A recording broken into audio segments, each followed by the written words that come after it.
नमामि शम्भुं पुरुषं पुराण नमामि सर्वज्ञमपारभावं नमामि रुद्रं प्रभुमक्षयन्तं नमामि शर्वं शिरसा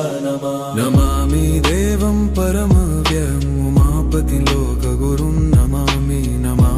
दारिद्र्यविदारणं नमामि रोगापहरणं नमामि कल्याणमचिन्त्यरूपं नमामि विश्वोत्थबीजरूपं नमामि विश्वस्थितिकारणं नमामि संहारकरं नमामि गौरीप्रियमव्ययं तं नमामि नित्यं क्षरमक्षरं तं नमामि चिद्रूपममेयभावं त्रिलोचनं तं शिरसा नमामि कारुण्यकरं भवस्य भयङ्करं वापि सदा नमामि दातारं